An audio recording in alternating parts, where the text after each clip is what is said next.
Very good guys, welcome to Chandan institute online class. दोस्तों, आज का जो टॉपिक है स्पेशली ये एडवर्ब है और ये इतना महत्वपूर्ण टॉपिक है कि आपके सुपर टेट एग्जाम में इससे क्वेश्चंस बना हुआ है दोस्तों। तो इसलिए ये एक महत्वपूर्ण रोल में है और बहुत ही बेसिक से लेकर के हम आपको टॉप पे ले चलेंगे और आपको बताएंगे कैसे है क्या है, उन सारे चीजों पे हम आपसे चर्चा करेंगे। सबसे पहले ये लेक्चर 36 है और टॉपिक का नाम है दोस्तों एडवर्ब, जैसा कि आप देख पा रहे हैं। और जब बात करते हैं डेफिनेशन की तो आप पाते हैं कि it is a word which modifies all part of speech except interjection. दोस्तों, इसके डेफिनेशन को लेकर के बहुत सारी भ्रांतियां हैं, बड़े सारे एक्सेप्शन हैं, लेकिन मैं आपको बता दूं कई कई बुकों में दिया गया है कि ये केवल क्रिया की विशेषता बताता है। सही बात है, क्योंकि इसका नाम ही है क्रिया विशेषण, उसके अकॉर्डिंग कह देते हैं। कुछ लोग कहते हैं कि नाउन प्रोनाउन और इंटरजेक्शन को छोड़ करके सॉरी बाकी पार्ट्स ऑफ स्पीच की विशेषता बताता है। ठीक है, उनकी समझ है, लेकिन यदि वास्तविकता में देखा जाए दोस्तों तो ये केवल इंटरजेक्शन को छोड़ करके बाकी सभी पार्ट्स की विशेषता बताता है और इसीलिए क्वालिफाई वर्ड ना यूज करके मॉडिफाई वर्ड यूज किया जाता है। मॉडिफाई मतलब लगभग थोड़ा बहुत सब में सुधार कर देना। तो ये नाउन में भी करेगा सुधार, प्रोनाउन में भी करेगा, कम एग्जांपल्स हैं बट करेगा। वर्ब के आपके बहुत सारे एडजेक्टिव को भी मॉडिफाई करेगा, ये एडवर्ब एक दूसरे एडवर्ब को भी मॉडिफाई करेगा, ये प्रीपोजिशन को भी मॉडिफाई करेगा, ये कंजंक्शन को भी मॉडिफाई करेगा, इवन ये सेंटेंस को भी मॉडिफाई करेगा दोस्तों। और ये है एडवर्ब, इसीलिए इसको क्या कहा जाता है, इसीलिए इसे कहा जाता है एडवर्ब कहा जाता है दोस्तों, क्रिया विशेषण कहा जाता है। लेकिन जो सबसे ज्यादा इसका रोल होता है वो क्रिया, वो वर्ब को मॉडिफाई करने, कहीं ना कहीं ये वर्ब की विशेषता को बताने के लिए सबसे ज्यादा फेमस है, इसीलिए ये ज्यादा हम लोग यूज करते हैं। लेकिन आपको दिमाग में रखना है कि सबकी विशेषता बताता है। तो केवल और केवल किसकी छोड़ करके, इंटरजेक्शन को छोड़ करके ये बाकी सारे पार्ट्स ऑफ स्पीच की विशेषता बताता है। बहुत सारे लोग कहते हैं कि नॉन प्रोनाउन नहीं बताता। आप देख पा रहे हैं, हमने कहा कि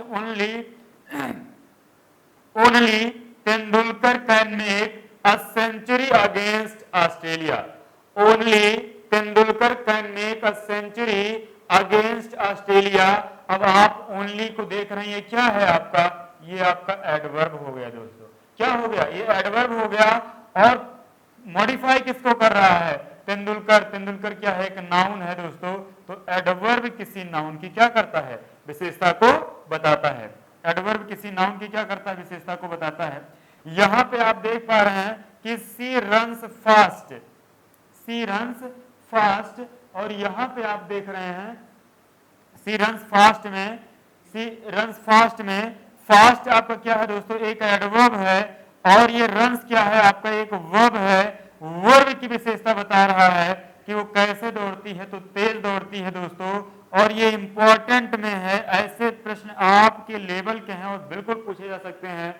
अंडरलाइन कर देगा फास्ट में और पूछ लेगा what types of parts of speech या what types of adverb has been used in the above underline word, या find out adverb in the above underline word, कई तरीके से पूछ सकता है। तो एक तो ये एडवर्ब है और ये वर्ब की विशेषता को बता रहा है, इसीलिए एडवर्ब है। किसकी विशेषता को बता रहा है, वर्ब को, क्रिया विशेषण, क्रिया की जो विशेषता बताए वो क्या हुआ करता है दोस्तों, वो एडवर्ब होता है, इसलिए फास्ट एडवर्ब रहा। एडवर्ब दूसरे एडवर्ब की विशेषता बताता है। एक बेहतरीन पॉइंट ये भी है, जैसा कि आप देख पा रहे हैं, सी रन्स फास्ट की जगह हमने क्या कह दिया, वेरी फास्ट।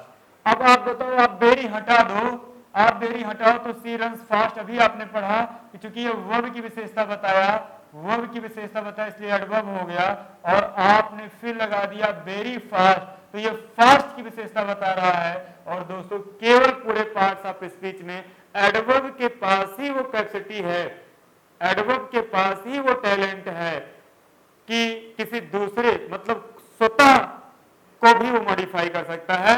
अर्थात एक एडवर्ब किसी दूसरे एडवर्ब को भी मॉडिफाई कर सकता है, उसकी विशेषता को बता सकता है।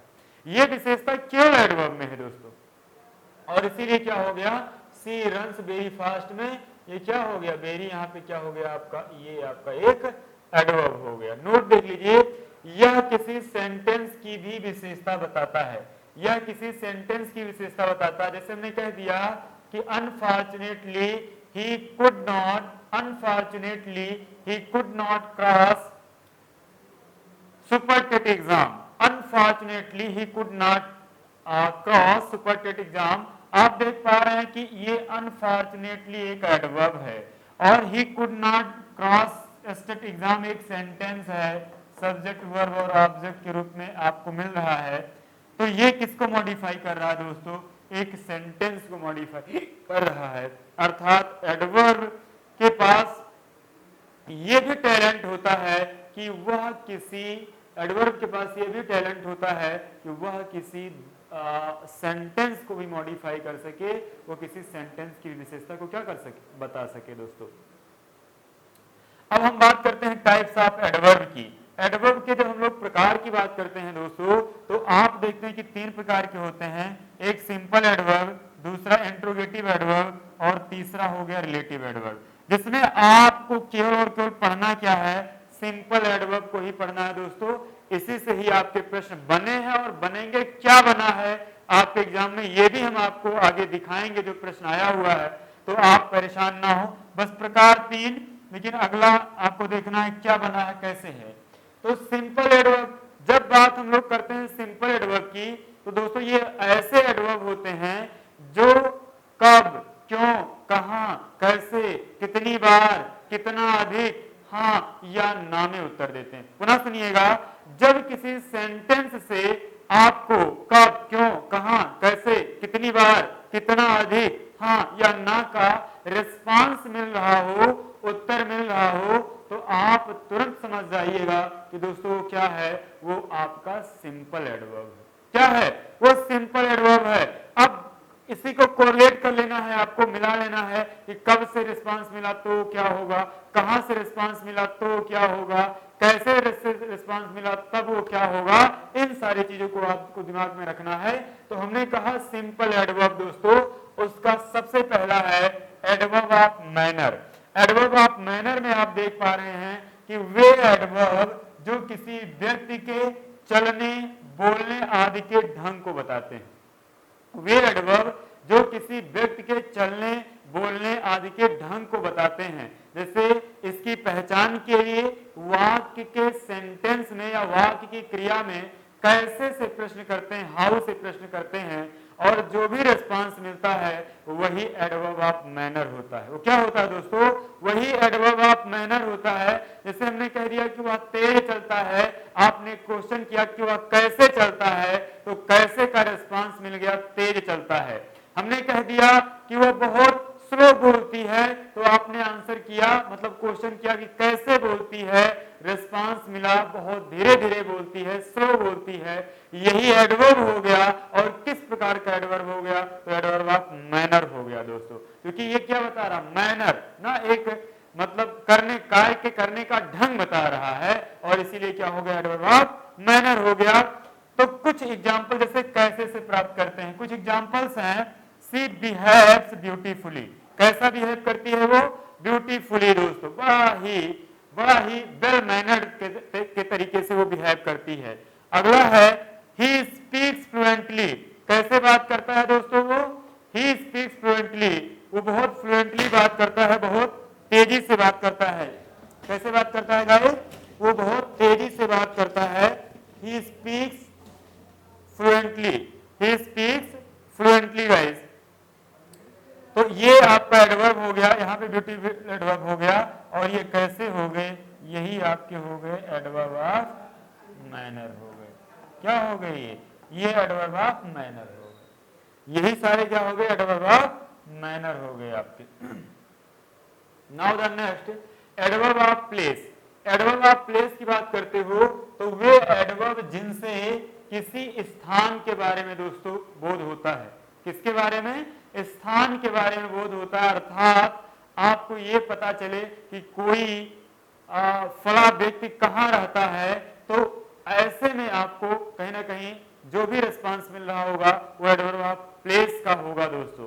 तो हमने कहा कि इससे कहीं ना कहीं किसी व्यक्ति के रहने के स्थान का पता चलता है। और वाक्य में एडवर्ब ऑफ प्लेस की पहचान के लिए क्रिया में आप कैसे का प्रश्न कर दीजिए, वेयर का प्रश्न कर दीजिए, कहां से आप प्रश्न करिए, जो भी रिस्पांस मिल जाएगा वो एडवर्ब ऑफ प्लेस होगा। क्या होगा वो एडवर्ब ऑफ प्लेस होगा गाइस।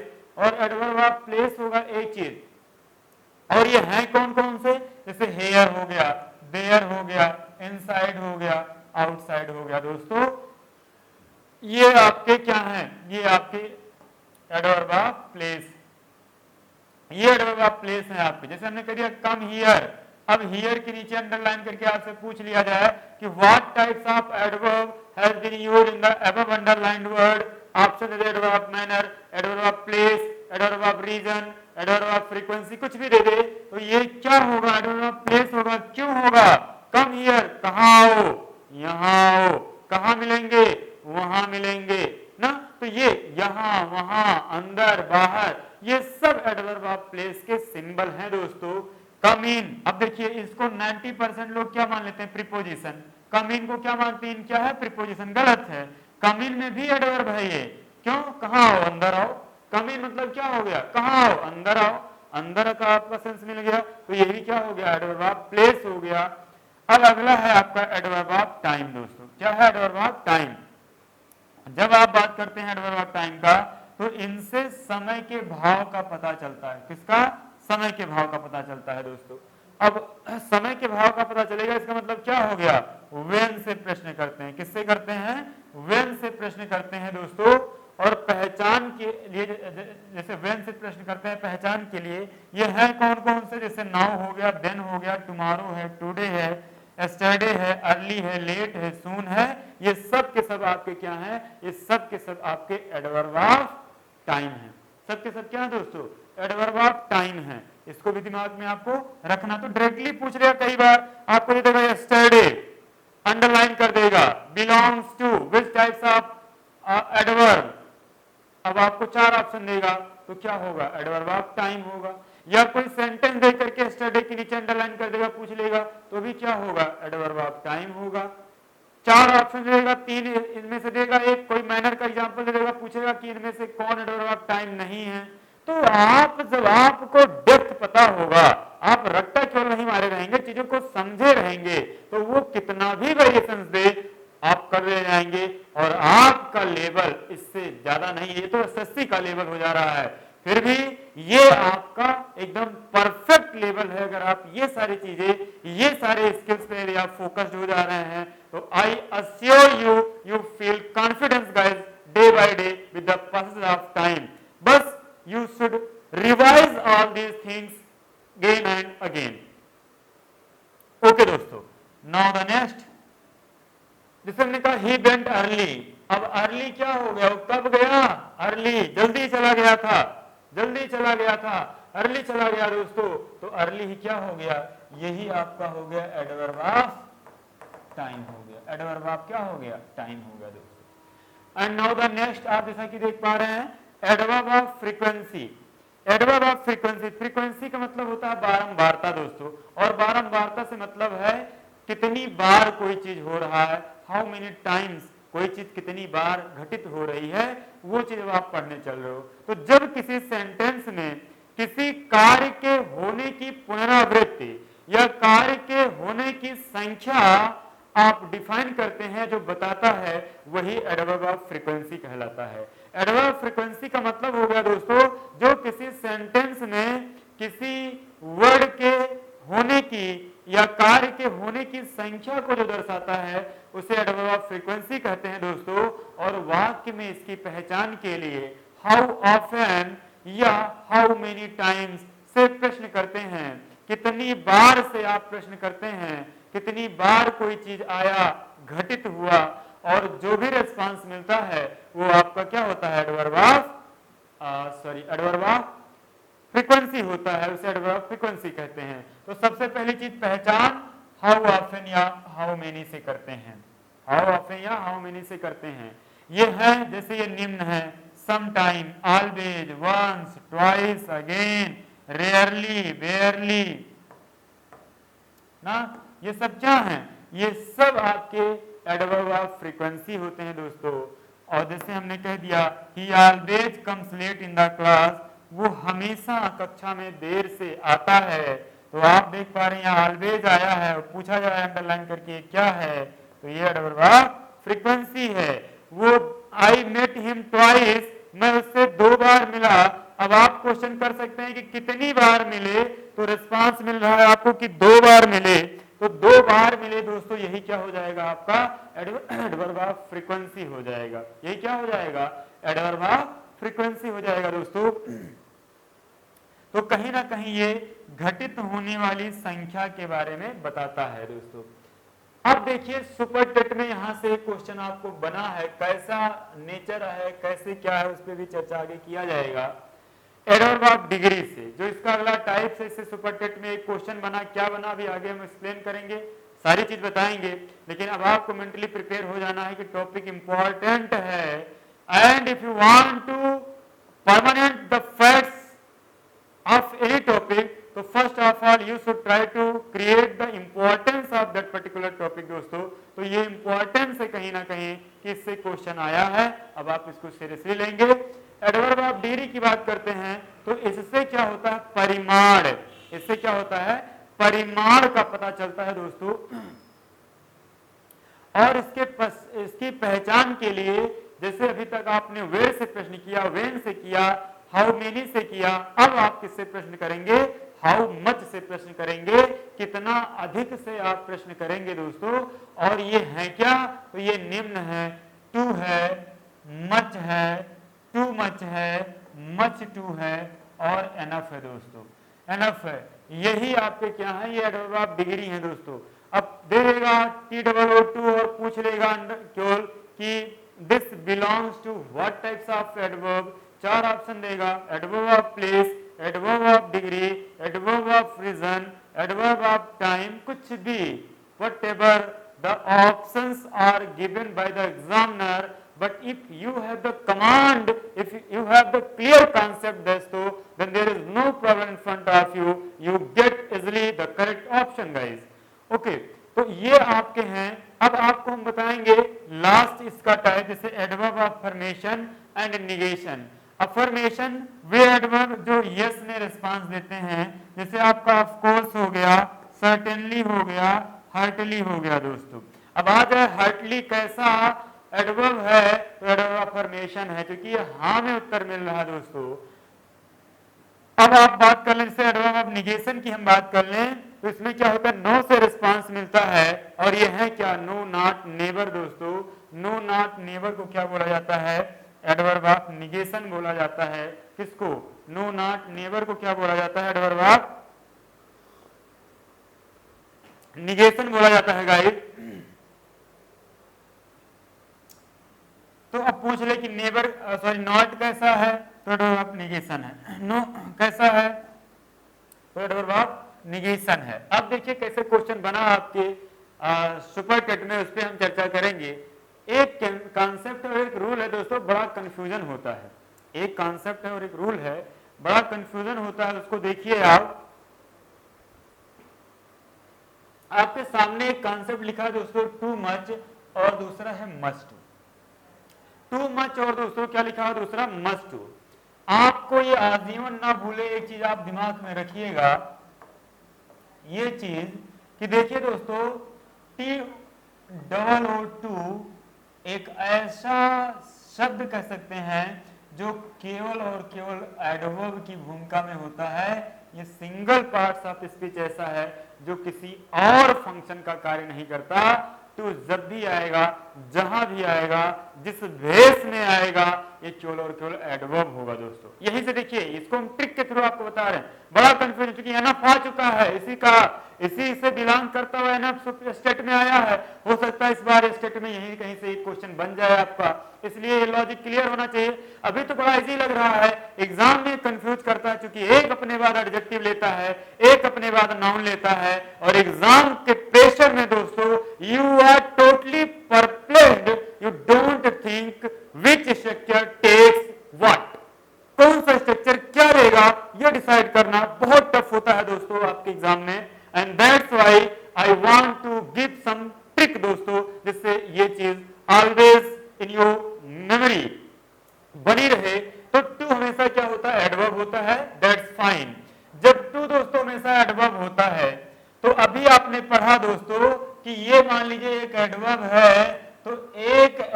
की विशेषता केवल एक ही पूरे पार्ट्स ऑफ स्पीच में एक ही के पास वो पावर है, वो गट्स है जो बता सकता है, दैट इज एडवर्ब।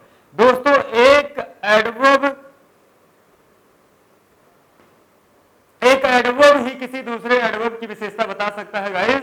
कोई दूसरा पार्ट ऑफ स्पीच किसी दूसरे एडवर्ब की विशेषता नहीं बता सकता। इस चीज को आपको दिमाग में रखना होगा। और इसलिए दोस्तों आप ये समझ लें कि जब ये केवल और केवल एडवर्ब की भूमिका में है T-टू, मतलब इससे पहले जो भी एलिमेंट आएगा वो केवल एडवर्ब का कार्य करेगा। बस इतना सा कॉन्सेप्ट आप समझ लिए तो आपसे गलती नहीं होगी। अब आप सोचिए, समझिए दोस्तों थोड़ा सा। एक स्ट्रक्चर आपका क्या दे दिया गया है, टू मच, और एक दे दिया गया है दोस्तों मच टू। ये भी श्योर है कि एक नाउन लेगा और एक एडजेक्टिव लेगा, यही कंफर्म करना है कि कौन क्या लेगा। अब आप समझ गए कि टू चाहे कहीं पे आए, इसका पार्ट्स ऑफ स्पीच दोस्तों केवल एडवर्ब होगा। और इससे पहले जो भी कुछ पूरे अंग्रेजी ग्रामर की हम बात कर रहे हैं, पूरी इंग्लिश ग्रामर में कहीं पर भी किसी भी सेंटेंस में भी दोस्तों यदि टू से पहले कोई भी वर्ड आता है और उसका पार्ट्स ऑफ स्पीच पूछा जाता है दोस्तों, तो वो क्या होगा, एडवर्ब होगा। क्योंकि एडवर्ब ही एक दूसरे एडवर्ब की विशेषता को बता सकता है। अर्थात यहां मच किसकी भूमिका में रहेगा, एडवर्ब। और आप अब बताओ इसके बाद क्या आएगा, एडजेक्टिव। क्योंकि एडवर्ब उसके बाद क्या आता है, एडजेक्टिव। एडवर्ब के बाद क्या आता है, एडजेक्टिव। एडवर्ब के बाद नाउन नहीं आता, नाउन से पहले तो एडजेक्टिव आता है ना गाइस। ये भी तो चीज देखना है। मतलब एक ट्रिक आपका काम कर गया, ये दिमाग में रहा कि टू। अब आप ये देख लीजिए, आपने देख लिया एडवर्ब है, इसके बाद ये क्या हो गया, यहाँ पे ये एडजेक्टिव हो गया। क्योंकि एक एडवर्ब किसी दूसरे एडजेक्टिव की विशेषता बताता है, एक एडवर्ब किसी दूसरे एडजेक्टिव की विशेषता बताता है।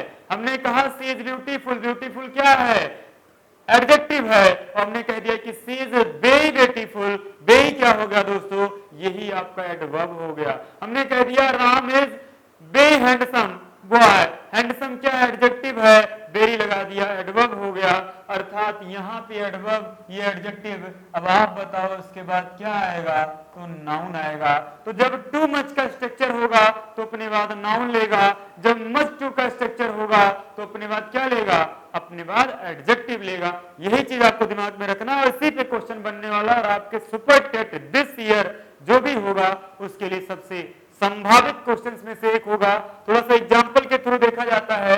हमने कहा कि this room is very beautiful but much too small for the office purpose. दोस्तों this room is very beautiful but much too small for the office purpose, आप देख पा रहे हैं। अब आप देख लीजिए, but much too small for the office purpose, जैसा कि आप देख पा रहे हैं। अब देखिए ये आ गया स्मॉल दोस्तों। अब इसे आपको समझने के लिए कि यहाँ पे टू मच का प्रयोग हो या मच टू का प्रयोग हो, यही आपका डिसाइड करेगा इसका पार्ट ऑफ स्पीच। और आप जानते हैं कि स्मॉल दोस्तों क्या होता है, एक एडजेक्टिव होता है जो विशेषता बताता है। कोई चीज छोटा है, चाहे कोई वो व्यक्ति है, चाहे वो कोई वस्तु है, चाहे कोई स्थान है। कोई व्यक्ति छोटा है तो भी स्मॉल, बस छोटा है तो भी यार ना। तो स्मॉल का सेंस छोटा, छोटा का मतलब विशेषता बताने का कार्य करता है। कंफर्म हो गया कि एडजेक्टिव हो गया दोस्तों। और यह भी कंफर्म हो गया कि एडजेक्टिव से पहले हमेशा कौन सा स्ट्रक्चर आता है दोस्तों, मस्ट टू आता है। और यहाँ पर आपको देख पा रहे हैं आप क्या लगा हुआ है दोस्तों, मच टू ही लगा है। यदि एग्जामिनर क्या कर दे दोस्तों, यदि यहाँ पे टू मच होता तो ये क्या हो जाता, आपका गलत हो जाता। टू मच क्या हो जाता, गलत हो जाता। क्योंकि एडजेक्टिव आपको मिल चुका है, आपको चाहिए इसको मॉडिफाई करने वाला। और इसको मॉडिफाई कौन करता है, वो एडवर्ब करता है। तो यहाँ पे क्या आ जाएगा, मस्ट ही होगा। और ये आपका क्या हो गया, सही हो गया। दूसरा एग्जांपल जैसा कि आपके सामने है, her behaviour was too much painful for members of my family. दोस्तों her behaviour was too much painful for members of my family. आप देख पा रहे हैं कि पेनफुल है दोस्तों। पुनः क्या आ गया, पुनः एक बार आपको एडजेक्टिव ही मिल गया। पुनः क्या मिल गया, एडजेक्टिव ही मिल गया दोस्तों। विशेषता बता रहा है पेनफुल, और इसलिए ये भी स्ट्रक्चर क्या हो गया, गलत हो गया। क्या होना चाहिए, must.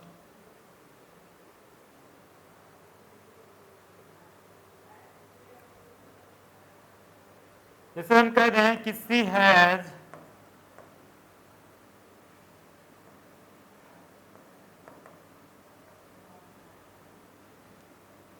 To much money to purchase a flat. She had too much money to purchase a flat. दोस्तों अब आप देखिए मनी दोस्तों एक नाउन है, इसका मतलब इससे पहले एडजेक्टिव आना चाहिए। ये आपका एडवर्ब है गाइस, ये आपका क्या है एडजेक्टिव है, इसीलिए क्या है पूरा स्ट्रक्चर आपका सही कि नाउन के पहले एडजेक्टिव, इससे पहले क्या हो जाएगा एडवर्ब होगा, और ये आपका बिल्कुल राइट आंसर है, बिल्कुल सही है कि सी हैज क्या हो जाएगा, सी हैज टू मच मनी, ये आपका क्या हो जाएगा बिल्कुल सही होगा। अब देखिए जो आपके सुपर टेट में आया हुआ प्रश्न है, सुपर टेट में दोस्तों लास्ट ईयर जो आया प्रश्न है, अब हम आपसे उस पर चर्चा करने चल रहे हैं। जैसा कि आप देख पा रहे हैं वो क्या है दोस्तों, वो है आपका एनफ। एनफ क्या है दोस्तों, तो इस पर क्यों प्रश्न बना और क्यों इतना इंपॉर्टेंट है थोड़ा समझना है दोस्तों। एक्चुअली इंपॉर्टेंट ये हो जाता है कि जनरली आप देखते हैं कि एडवर्ब जो होता है दोस्तों उस मतलब ये उसके बाद आता है जिसकी विशेषता, सॉरी उसके पहले आता है जिसकी विशेषता बताता है, पहले आता है बिफोर प्रयोग किया जाता है जिसकी विशेषता बताता है, जिसकी विशेषता बताता है, इसीलिए इससे प्रश्न बना। ये थोड़ा सा हटकर है इसीलिए प्रश्न बना दोस्तों। एडवर्ब उससे पहले आता है जिसकी विशेषता बताता है, लेकिन यहाँ अपवाद है, एनफ एज एन एडवर्ब दोस्तों हमेशा उस शब्द के पश्चात किया जाता है जिसकी यह विशेषता बताता है, और इसीलिए प्रश्न इससे बन रहा है बार बार, क्योंकि ये उसके बाद आता है। जनरली रूल है कि एडवर्ब उसके क्या होता है पहले आता है जिसकी विशेषता बताता है, लेकिन एनफ एक एक्सेप्शन है, एक अपवाद है। That's why the examiner asked the question related to this topic दोस्तों, एंड नोट में हमने लिख दिया एक और रूल जो इस पर गलतियां होंगी, इसके पश्चात, किसके पश्चात, एनफ के पश्चात जब एडवर्ब का कार्य करेगा एडजेक्टिव के केवल पॉजिटिव डिग्री का ही प्रयोग किया जा सकता है, अर्थात ना तो कंपैरेटिव डिग्री में होगा ना ही सुपरलेटिव डिग्री में होगा, ऐसी दोनों स्थितियों में वो गलत माना जाएगा दोस्तों। जैसे कैसे प्रश्न बना क्या हो सकता है, हमने कह दिया ही इज एनफ क्या इंटेलिजेंट क्या टू सॉल्व दिस क्वेश्चन, वह बहुत ही इंटेलिजेंट है, कुशाग्र बुद्धि का बालक है, इस प्रश्न को वो सॉल्व कर सकता है दोस्तों। अब हमने कहा कि एनफ उसके बाद आएगा जिसकी विशेषता बताता है, जिस विशेषता किसकी बता रहा है इंटेलिजेंट का, और उससे क्या आया पहले, इसीलिए गलत हो गया। और इसका सही क्रम क्या होगा दोस्तों, तो इसका सही क्रम हो जाएगा इंटेलिजेंट एनफ, क्या हो जाएगा